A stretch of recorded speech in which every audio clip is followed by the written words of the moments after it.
அஸ்ஸலாமு அலைக்கும் வரஹ்மத்துல்லாஹ். அல்ஹம்துலில்லாஹ் அல்ஹம்துலில்லாஹி ரப்பில் ஆலமீன் வஸ்ஸலாத்து வஸ்ஸலாமு அலா ரசூலில் அமீன் நபீனா முஹம்மத் வ அலா ஆலிஹி வ ஸஹ்பிஹி அஜ்மஈன். அன்பார்ந்த சகோதரர்களே, அல்லாஹ்வுடைய பேரொருளால் அவனுடைய அருள் வளமிக்க ரமலானுடைய மாதத்திலே லுஹர் தொழுகை தொழுதுவிட்டு அவனுடைய வார்த்தைகளை செவியேற்பதற்காக நாம் எல்லாம் இங்கு அமர்ந்திருக்கிறோம். எல்லாம் அல்ல அல்லாஹ் ஜல்ல ஷானு தஆலா நம் அனைவருக்கும் அவனுடைய மார்க்கத்தை புரிந்து அதன்படி நடப்பதற்கு அருள் செய்வானாக. சென்ற வகுப்பிலே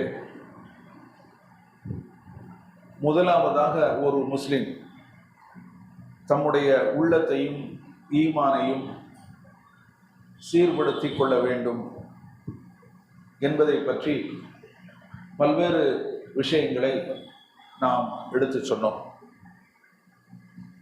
சில முக்கியமான விஷயங்கள் இதில் இருக்கின்றன, இன்னும் எஞ்சியிருக்கின்றன. அதனை நாம் இப்போது சொல்ல இருக்கிறோம். இந்த ரமலானுடைய மாதம் வெறுமனே நோன்பு மாதம் மட்டுமல்ல, இது இஹ்லாஸை, அல்லாஹ்வுக்காக எந்த ஒரு செயலையும் செய்ய வேண்டும், தூய எண்ணத்தோடு செய்ய வேண்டும் என்கின்ற அந்த இஹ்லாஸ் எனும் அந்த தூய உள்ளத்தை பயிற்றுவிக்கக்கூடிய ஒரு மாதம். இந்த நோன்பிலே நாம் நோக்கின்ற இந்த நோன்பு இருக்குதல்லவா, இந்த நோன்பில் இஹ்லாஸ் தான் இருக்கிறது. இஹ்லாஸை தவிர வேறு எதுவும் கிடையாது. அதில் முகஸ்துதி கிடையாது. எப்படி என்று சொன்னால், நபிகள் நாயகம் ஸல்லல்லாஹு அலைஹி வஸல்லம் அவர்கள் சொல்லி காட்டுகிறார்கள். அல்லாஹ் சொல்வதாக, அஸ்ஸௌமு லீ, அல்லாஹ் சொல்கிறான், அஸ்ஸௌமு லீ வ அன அஜ்ஸி பிஹி, நோன்பு எனக்காக, நான் தான் அதற்கு கூலி வழங்குவேன். அல்லாஹ் சொல்றான். நோன்பு யாருக்காக மனிதன் நோக்கிறான்? எனக்காக, நான் தான் அதற்கு கூலி வழங்குவேன். யதஉ ஷஹ்வதஹு வ அக்லஹு வ ஷுர்பஹு மின் அஜ்லி, அவன் உண்பதையும் குடிப்பதையும் தன்னுடைய ஆசா வாசங்களையும் அவன் விட்டு விடுவதும் எனக்காக அப்படின்னு அல்லாஹ் சொல்றான்.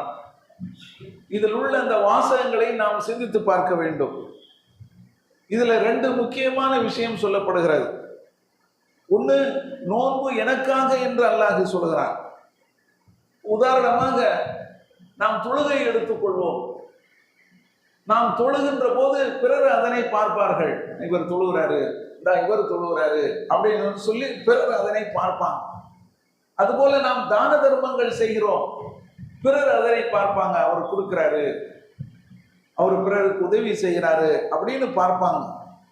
ஆனா நோன்பு அது பார்க்க முடியாது. அவர் நோன்பு வைத்திருக்கிறாரா இல்லையா என்பது அவருக்கும் அல்லாஹ்வுக்கு தான் தெரியும், நமக்கு தெரியாது. நம்ம கூட அவர் போய்கிட்டு இருப்பார், வந்துகிட்டு இருப்பார். அவர் நோன்பு வைத்திருக்கிறாரா இல்லையாங்கிறத நாம கண்டுபிடிக்க முடியுமா? முடியாது. அதனாலதான் அல்லாஹ் சொல்றான், அவன் எனக்காக நோன்பு வைக்கிறான். இதுல வேறு யாருக்காகவும் அல்ல, இதுல வேறு எந்த நோக்கமும் இதுல கலந்திருக்கவில்லை. அவன் எனக்காகத்தான் நோன்பு நோக்கிறான். அப்படித்தானே? நாம் அல்லாஹ்வுக்காகத்தான் என்ன செய்யறோம்? இந்த நோன்பை நோர்த்திருக்கிறோம். அதே போல இதுல இன்னொரு வாசகம் இருக்கிறது, அதையும் நாம் சிந்தித்து பார்க்க வேண்டும். என்ன? அல்லாஹ் சொல்கிறான், யதஉ ஷஹ்வதஹு வ அக்லஹு வ ஷுர்பஹு மின் அஜ்லி, அவன் உண்பதையும் குடிப்பதையும் தன்னுடைய ஆசா வாசங்களையும் அவன் விட்டு விடுவதும் எனக்காகத்தான் அப்படின்னு அல்லாஹ் சொல்கிறான். கொஞ்சம் சிந்திச்சு பாருங்க. ஒரு விஷயத்தை செய்வதும் அல்லாஹ்வுக்காக, ஒரு விஷயத்தை தவிர்ப்பதும் அல்லாஹ்வுக்காக, இப்படி செய்வது ஒவ்வொரு நாளும் நடக்கிறது. 30 நாளும் நடக்கிறது. ஒரு நாள் 2 நாள் அல்ல, ஒன்றை செய்கிறான் அல்லாஹ்வுக்காக, ஒன்றை விடுகிறான் அல்லாஹ்வுக்காக, இப்படியே 30 நாள் அது நடக்கிறது. அதனால தான் இந்த ரமலான் இஹ்லாஸை பயிற்றுவிக்கக்கூடிய ஒரு மாதம் என்று இருக்கிறார். இந்த இஹ்லாஸ் எனும் இந்த தூய எண்ணத்திற்கு சிறப்பு இருக்கிறது. என்ன சிறப்பு என்று சொன்னால், நாம் எந்த ஒரு அமலையும் இஹ்லாஸோடு நாம் செய்வோம் என்று சொன்னால் அதன் காரணமாக நம்மளுடைய அந்தஸ்து அல்லாஹ்விடத்திலே உயர்ந்து விடும். இப்போ உதாரணமாக, நாம் நம்முடைய மனைவியரின் வாயிலே ஊட்டுகின்ற ஒரு சிறு கவளம் உணவு, நாம் என்ன செய்யறோம், நம்முடைய மனைவிக்கு ஒரு கவளம் உணவை எடுத்து என்ன செய்யறோம், அவளுடைய வாயில அன்போடு ஊட்டுகிறோம். அது ஒரு சின்ன அமல். அல்லது ஒரு நோயாளிக்கு, நம்ம வீட்டில் இருக்கக்கூடிய ஒரு நோயாளிக்கு நாம உதவுகிறோம். எத்தனையோ நோயாளிகள் உதவி இல்லாமல் கிடக்கிறாங்க.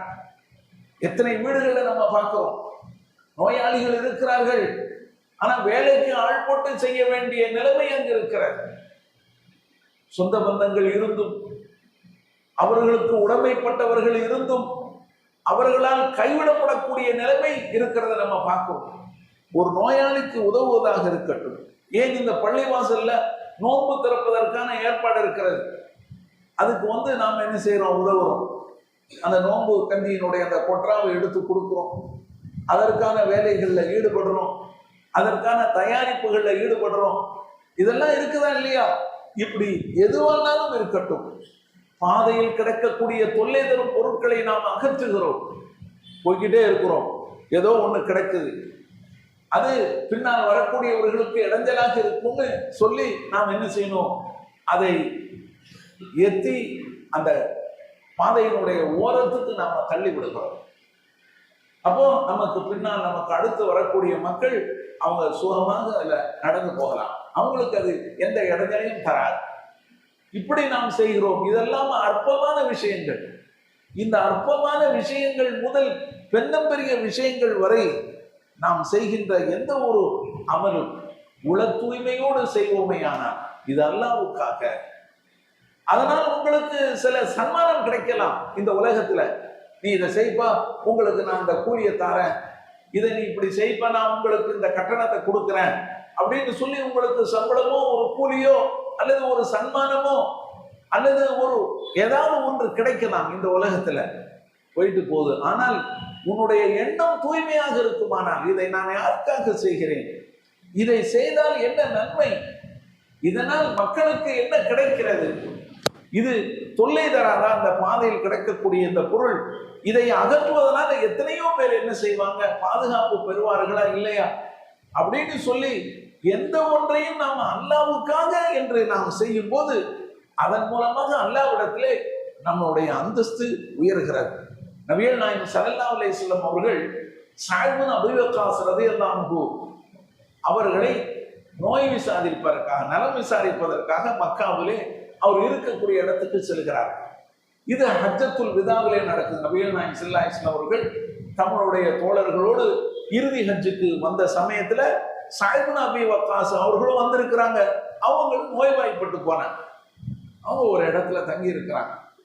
அப்ப அவங்கள பார்க்கறதுக்காக நபிகள் நாயகம் ஸல்லல்லாஹு அலைஹி வஸல்லம் அவர்கள் செல்லும் போது அவர் சொல்றார், அல்லாஹ்வுடைய தூதரே, ரொம்ப கடுமையா இருக்கிறது வேதனை, நான் மரணத்தினுடைய விளிம்பிற்கே சென்று கொண்டு இருக்கிறேன் என்று சொல்றாங்க.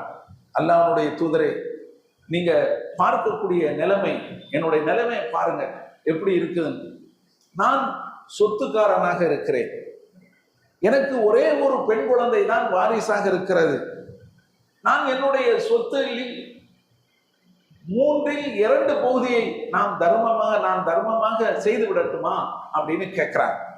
இப்போ நபிகள் நாயகம் ஸல்லல்லாஹு அலைஹி வஸல்லம் அவர்கள் சொல்றாங்க, வேண்டாம் அப்படிங்கிறாங்க. நான் பாதியை தர்மமாக கொடுத்து விடட்டுமா அப்படின்னு கேட்கிறாங்க, வேண்டாம்.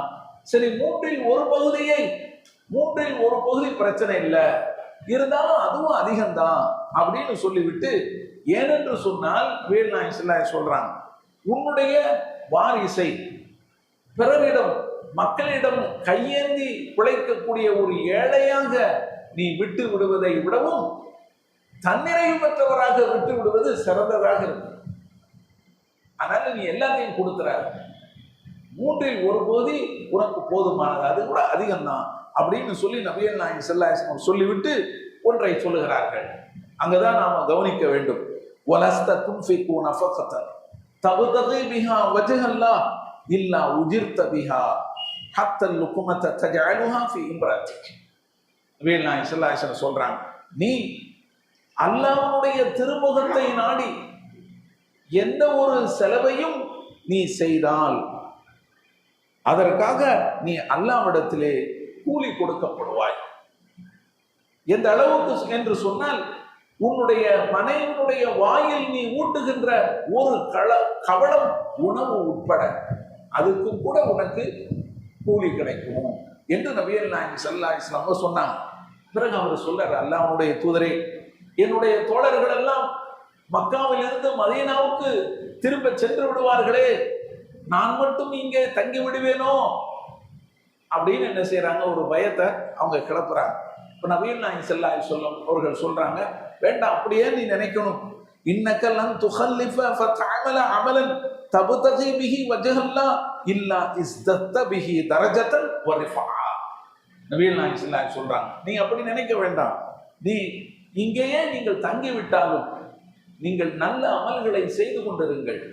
நீங்கள் செய்யக்கூடிய எந்த ஒரு அமலும் அல்லாஹ்வுடைய திருமுகத்தை நாடி இருக்குமானால் அதன் மூலமாக உங்களுடைய அந்தஸ்து உயரும், உங்களுடைய தகுதி உயரும் அப்படின்னு சொல்லி நபிகள் நாயகம் ஸல்லல்லாஹு அலைஹி வஸல்லம் சொல்லி காட்டுறாங்க. இந்த செய்தி சஹீஹுல் புகாரி மற்றும் சஹீஹ் முஸ்லிமிலே பதிவு செய்யப்பட்டிருக்கிறார். அப்போ நாம விளங்க வேண்டிய விஷயம் என்ன அப்படின்னு சொன்னா, நாம் செய்யக்கூடிய எந்த ஒரு அமலாக இருக்கட்டும் அல்லாஹ்வுக்காக அப்படின்னு செய்யணும். நீங்க பள்ளிவாசலுக்கு வாரீங்க, இந்த பள்ளியில ஒரு உதவியை செய்யணும்னு நீங்க நினைக்கிறீங்க, பள்ளியை கூட்டி பெருக்குவோம் அப்படின்னு நினைக்கிறீங்க, பள்ளியை நல்ல சுத்தம் செய்வோம் அப்படின்னு நினைக்கிறீங்க, அதனால உங்களுக்கு ஒரு கட்டணம் தரப்படுகிறது என்று வைத்துக் கொண்டாலும் இது அல்லாஹ்வுக்காக நாம செய்வோம் அப்படின்னு நீங்க செய்தால் அதன் மூலமாக அல்லாஹ்விடத்துல உங்களுடைய அந்தஸ்து உயர்கிறது, உங்களுடைய மேன்மை உயர்கிறது என்று நபிகள் நாயகம் ஸல்லல்லாஹு அலைஹி வஸல்லம் அவர்கள் சொல்லி காட்டுறாங்க. ஒரு ஹதீஸ்ல வருகிறது என்ன, நபிகள் நாயகம் ஸல்லல்லாஹு அலைஹி வஸல்லம் அவர்கள் 7 பேருக்கு அல்லாஹ்வுடைய நிழலை தவிர வேறு நிழலே இல்லாத அந்த நாளில், மறுமை நாளில் அல்லாஹ் நிழல் கொடுப்பான். எத்தனை பேருக்கு? 7 பேருக்கு. அதில் ஒருவராக நபிகள் நாயகம் ஸல்லல்லாஹு அலைஹி வஸல்லம் சொல்லி காட்டுறாங்க. யாரு? வரஜுலுன் ஸக்கரல்லாஹ காலியன் ஃபஃபாதத் ஐனா. ஒருவர், அவர் தனிமையில் இருந்து கொண்டு அல்லாஹ்வை நினைத்து நினைத்து அவர் அழுகிறார். அவருக்கு அல்லாஹ் தன்னுடைய அரிசின் கீழே நிழல் கொடுக்கிறார். அவனுடைய நிழலை தவிர வேறு நிழலே இல்லாத அந்த நாளிலே என்று நபிகள் நாயகம் ஸல்லல்லாஹு அலைஹி வஸல்லம் சொல்றாங்க. இங்கே அல்லாஹ்வை தவிர வேறு யாருமே கிடையாது, அவர் மட்டும்தான் இருக்கிறார், அவர் மட்டும்தான் இருக்கிறார், வேற யாரும் கிடையாது. ஆனால் அதனால அவருடைய அந்த அமல் தூய்மையானதாக இஹ்லாசுடனானதாக ஆகிவிடுகிறது. தூய்மையான முறையில உட்கார்ந்து என்ன செய்யறாரு, அல்லாஹ்வுக்காக அவர் அழுகிறார். தூய்மை, இந்த இஹ்லாஸ் இருக்கிறத நம்மளுடைய அமல்கள் ஏற்றுக்கொள்ளப்படுவதற்கு ஒரு நிபந்தனையாக இருக்கிறது. நாம செய்கின்ற எந்த ஒரு அமலும் அல்லாஹ்விடத்தில் ஒப்புக்கொள்ளப்பட வேண்டும் என்று சொன்னால் அதற்கு 2 நிபந்தனை. ஒண்ணு என்ன? இந்த இஹ்லாஸ். அது இஹ்லாசுடன் இருக்கணும். இஹ்லாஸ் இல்லையா தூக்கி தூர வீசி எறிஞ்சிருவாங்களா? நீ எவ்வளவு பெரிய அமலை செய்தாலும் சரி, இஹ்லாஸ் இல்லையா தூக்கி வீசிடுவான். நீங்க உயிர் தியாகம் பண்ணாலும் சரி, பிறர் பார்க்க வேண்டும், மெச்ச வேண்டும் என்பதற்காக நீங்க உங்களுடைய உயிரை நீங்கள் தியாகம் செய்திருந்தால் தூர வீசி எரிஞ்சிருவாங்க. நான் உனக்காகத்தானே செஞ்சேன், என்னுடைய உயிரை தியாகம் பண்ணனேன்னு சொல்லிட்டு நீ வர முடியாது. நீ பெரிய ஆலிமாக இருக்கலாம், நீ மக்களுக்கு மத்தியில நீ பிரச்சாரம் செய்யலாம், மார்க்கத்தை நீ எடுத்து சொல்லலாம். ஆனால் அதன் மூலம் நீ பேரையும் புகழையும் நாடி இருந்து நீ அல்லாஹ்விடத்தில் வந்தால் தூக்கி வீசி எரிஞ்சு விடுவான். தேவையில்லை, தூக்கி உன்னை நரகத்துல போடுவான். நீ யாருக்காக செய்தாய்? எனக்காக இல்லை. நீ பேர் வேண்ட வேண்டும், புகழ் வேண்ட வேண்டும் என்பதற்காகத்தான் நீ செய்திருக்கிறாய். நீ பெரிய செல்வந்தனாக இருக்கலாம், நீ வாரி வாரி வழங்குவது அல்லாஹ்வுக்காக என்று இல்லை என்று சொன்னால், அதுல இஹ்லாஸ் இல்லை என்று சொன்னால் அதையும் தூக்கி வீசி எறிஞ்சிருவான். அல்லாஹ், என்னுடைய செல்வத்தை எல்லாம் உன்னுடைய வழியில் தானே நான் தந்தேன் என்று நீ அங்கே பீற்றினால் நடக்காது. நீ எனக்காக செய்யலப்பா. அதன் மூலம் நீ சில ஆதாயங்களை நீ அடைந்திருக்கிறாய். அது உனக்கு துனியாவில் கிடைச்சு போச்சு. உன்னை பிறர் புகழ வேண்டும், மெச்ச வேண்டும் என்று நீ விரும்பினாய், அது நடந்து போச்சு. இங்கே உனக்கு வேலை கிடையாது, போ நரகத்துக்கு அப்படின்னு சொல்லி அல்லாஹ் சொல்லிடுவான். இது நபிகள் நாயகம் ஸல்லல்லாஹு அலைஹி வஸல்லம் சொல்லி காட்டுறாங்க. இந்த ஹதீஸ் சஹீஹ் முஸ்லிம்ல இருக்கிறது, புகாரியில் இருக்கிறது. என்ன அர்த்தம்? எந்த ஒரு அமலாக இருந்தாலும் அது அல்லாஹ்விடத்தில் ஒப்புக்கொள்ளப்பட வேண்டும் என்று சொன்னால் அதற்கு முதல் நிபந்தனை இஹ்லாஸ். இன்னொரு நிபந்தனை என்ன? அந்த செயல் நபிகள் நாயகம் ஸல்லல்லாஹு அலைஹி வஸல்லம் அவர்கள் காட்டிய வழியில இருக்கணும். உங்க இஷ்டத்துக்கு நீங்க செஞ்சிருக்க கூடாது. அல்லாஹ்வுடைய தூதர் சொல்லி இருக்கணும். மன் அமில அமலன் லைஸ அலைஹி அம்ருனா ஃபஹுவ ரத்துன். நபிகள் நாயகம் ஸல்லல்லாஹு அலைஹி சொல்றாங்க, முஸ்லிம்ல இருக்கிறார். யார் நம்முடைய உத்தரவில்லாத செயலை செய்கிறாரோ அது நிராகரிக்கப்படும் அப்படிங்கிறான். என்னுடைய உத்தரவு இல்ல, இதுல இறை தூதருடைய உத்தரவுடனா நீ செய்திருக்கிறாய்? இல்லை, உன் இஷ்டத்துக்கு நீ செய்திருக்கிறாய், உன் இஷ்டத்துக்கு நீ செய்து வந்திருக்கிறாய். ஷாபான் மாதம் வந்து விட்டது என்று சொன்னால் 15 என்ன செய்வோம்? பராத்திரவு, அந்த வெள்ளிக்கு அந்த அந்த இரவு முழுக்க நின்று தொழுவாங்க. 1000 ரக்காத் தொழுவாங்க. யாருக்காக தொழுத? நான் உனக்காக தான் தொழுதேன். உன்னுடைய தூதர், என்னுடைய தூதர் இதை சொல்லி இருக்காங்களா? இல்லை, தூக்கி வீசி எரிஞ்சிருவோம். அதனால இன்னைக்கு எத்தனையோ பார்க்கிறோம், லட்சம் செலவாத்தெல்லாம் ஓதப்படுகிறதா இல்லையா? லட்சம் செலவாத்து ஓதுவோம் அப்படின்னு சொல்லி, இது யாரு சொல்லி தந்தது? இந்த லட்ச செலவாத் இதுக்கு இறை தூதருடைய வழிகாட்டுதல் இருக்கிறதா அப்படின்னு நல்லா கேட்பான். இல்லை என்று சொன்னால் போ நரகத்துக்கு அப்படின்னு சொல்லுவான். அது நிராகரிக்கப்படும். அது மட்டுமல்ல, அவனும் சேர்ந்துதான் போகணும். அவனையும் சேர்த்துதான் அல்லாஹ் நிராகரிப்பான். உனக்கு சொர்க்கத்தில் இடமில்லை என்று சொல்லி விடுவான். எனவே இந்த இஹ்லாஸ் என்பது அமல்கள் ஏற்றுக்கொள்ளப்படுவதற்கு மிக முக்கியமான ஒரு நிபந்தனையாக இருக்கிறது. அதனால நாம இப்போ குர்ஆன் ஓதுறோம், அழகான குரல் இருக்கிறது என்று பார்க்கப்பட மாட்டாது. எவ்வளவு பேர் நின்று தொழுகிறாங்க என்று பார்க்கப்பட மாட்டாது. என்ன பார்க்கப்படும்? அங்கே உள்ள மனசாட்சி, இவர்களுடைய எண்ணம் என்ன, இவர்கள் யாருக்காக தொழுகிறார்கள், இவர்களுடைய இதயத்தில் என்ன இருக்கிறது, இதுதான் அங்கே பார்க்கப்படும். எனவே இந்த இஹ்லாஸை வளர்த்துக் கொள்வதற்கு ஒரு சில வழிகள் இருக்கிறது. என்ன அப்படின்னு சொன்னா, ரமலானுடைய மாதம் நமக்கு இஹ்லாஸை ஒவ்வொரு தினமும் நமக்கு பயிற்றுவிக்கிறது. நாம் அதை வளர்த்துக் கொள்ள வேண்டும். அதை ரமலானுக்கு வெளியேயும் நாம் வளர்த்துக் கொள்வதற்கு சில வழிகள் இருக்கிறது. என்ன அப்படின்னு சொன்னா, நீங்க யாருக்கும் தெரியாம அமல்களை செய்யுங்க. சில அமல்களை யாருக்கும் தெரியாம செஞ்சு பாருங்க.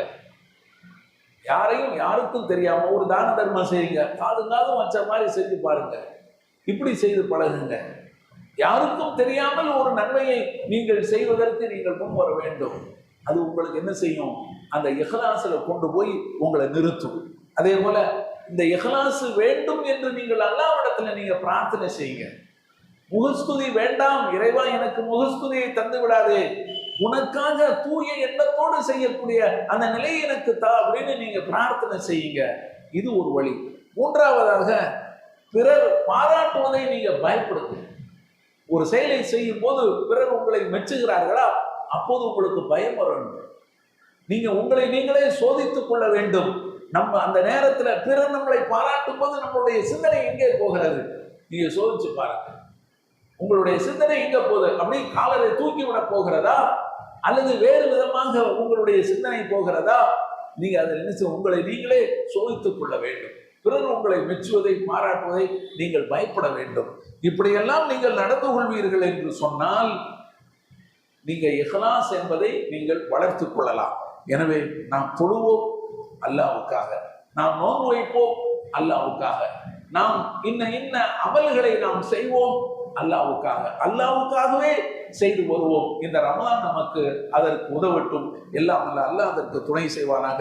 வாஹிரு தஅவானா அல்ஹம்துலில்லாஹி ரப்பில் ஆலமீன். அஸ்ஸலாமு அலைக்கும் வரஹ்மத்துல்லாஹி வபரகாத்துஹு.